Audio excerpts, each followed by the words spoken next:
Desde hace ya 4 décadas, el templo de Devot se ha convertido en uno de los monumentos más visitados de la ciudad de Madrid, tanto por los miles de turistas que abarrotan la ciudad como por los propios madrileños que acuden al emplazamiento para disfrutar de unos atardeceres inmejorables a la sombra de un templo milenario. Pero, ¿qué hace un templo egipcio en plena capital de España? ¿Cómo y por qué se trajo hasta aquí? ¿De qué época es y a qué dioses estaba dedicado? Bien, pues estas preguntas y algunas más son las que vamos a tratar en este vídeo. Comenzamos. Veréis, a poco que hayáis leído o visto algo sobre la historia del Antiguo Egipto, sabréis de la importancia que la crecida del río Nilo tenía para estos, hasta el punto de organizar su ritmo de vida en base a este acontecimiento periódico. Como curiosidad os diré que los egipcios dividían el calendario en 3 estaciones de 4 meses cada una: inundación, siembra y recogida. A este calendario se le conoce como el calendario civil egipcio, del que en cierta forma deriva el nuestro actualmente. Durante la crecida, el Nilo inundaba los márgenes del río con un limo negro que incluso daba nombre al país en la antigüedad, al que se le llamaba Kemet o País de la Tierra Negra. Dependiendo del tamaño de la crecida, incluso se calculaban los impuestos a pagar por la población.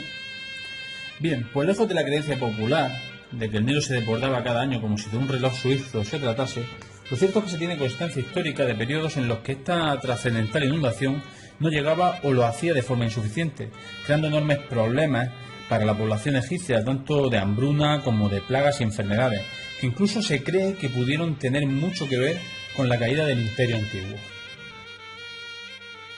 Esto era entendible hace 2, 3 o 4.000 años, pero no en la Edad Moderna, de forma que a finales del siglo XIX se comenzó la construcción de la que sería la primera presa de Asuán. Esta ayudaría a regular el cauce del río a su llegada a Egipto. El problema es que el embalse resultante empezó a cubrir los templos más cercanos a los márgenes de este, de forma que estos se encontraban bajo las aguas hasta 9 meses al año. Esto se convirtió en un problema grave de destrucción de patrimonio con las posteriores ampliaciones de esta primera presa. Finalmente es en 1959 cuando el gobierno del presidente egipcio Nasser decide la construcción de una segunda presa mucho mayor, que solucionase de forma definitiva los problemas hídricos del país. Pero surge un gran problema. Esta presa generaría un embalse que terminaría por sepultar los templos antes mencionados, además de otros de mayor importancia, como son los templos de Abu Simbel y Philae. Esto hace que en 1960 la UNESCO decida hacer un llamamiento a la comunidad internacional solicitando ayuda. Muchos fueron los países que acudieron a este llamamiento, entre ellos, por supuesto, el de España. Los trabajos consistían en desmontar piedra por piedra cada uno de estos templos y desplazarlos a un lugar fuera del alcance de las aguas y volver a montarlos allí. Esto es toda una proeza técnica en el caso de los templos más grandes, como el de Abu Simbel, del que algún día me gustaría traer un vídeo especialmente dedicado a él. Pues es en agradecimiento a la ayuda prestada para salvaguardar el patrimonio egipcio que el gobierno de Egipto decide donar el templo de Devot a España. Este es uno de los 4 templos que fueron donados a España, como ya he comentado, Holanda, Italia y Estados Unidos. Unas investigaciones recientes han sacado a la luz que quizá no fue una donación al uso, ya que pudo haber algún tipo de contraprestación económica por parte de España, otro tema sobre el que quizá volvamos algún día. Sea como fuera, el templo fue desmantelado y enviado a España en el año 1970 y en el 72 inaugurado por el entonces alcalde de Madrid, Arias Navarro. Hasta aquí el porqué y el cómo llega a Madrid un templo egipcio. Ahora os hablaré del templo en sí. El templo de Devot está datado aproximadamente en torno al siglo II a.C. Para que os hagáis una idea, con sus 2.200 años, es curiosamente el monumento visitable más antiguo de Madrid. Su construcción se le atribuye al rey cusita Hisalamani, del que apenas hay un par de referencias fuera de este templo, o incluso al faraón egipcio Ptolomeo IV. Para que entendáis esto, os contaré que Egipto no siempre tuvo la misma extensión geográfica que hoy le atribuimos. El país durante siglos tuvo distintas extensiones geográficas debido a las guerras de conquista.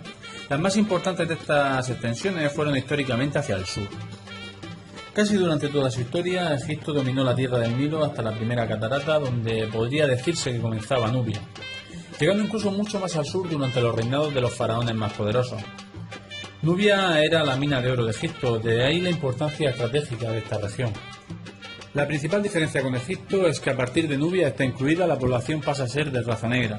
Durante siglos estos territorios dominados por Egipto tendían a tener revueltas al mínimo signo de debilidad del faraón de turno. Esto propició que, con el deterioro de las dinastías a lo largo del primer milenio a.C., se propiciara el fortalecimiento del reino de Kush, del que el mencionado Hisalamani era uno de sus reyes.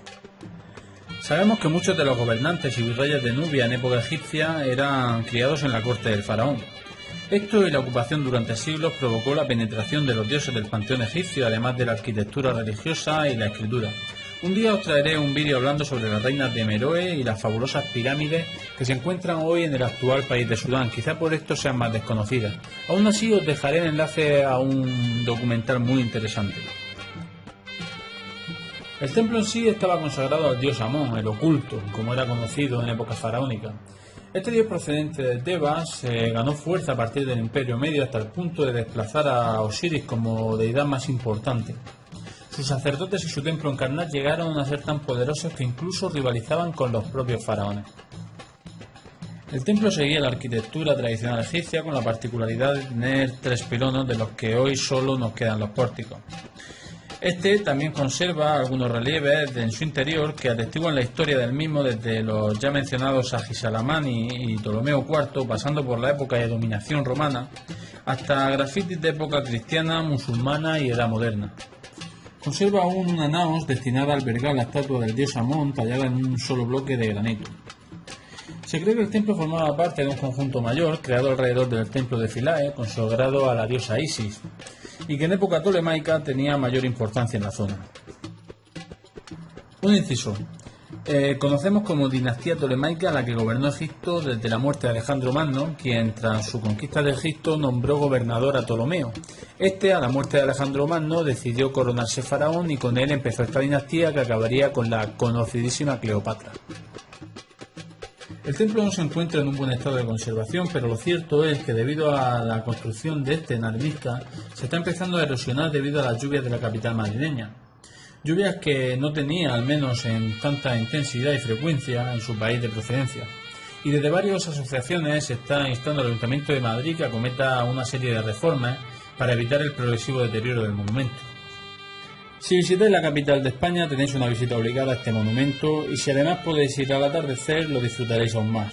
Por mi parte esto es todo por hoy, espero haberos despertado la curiosidad y como os digo en cada vídeo, nunca dejéis de ser curiosos. Adiós.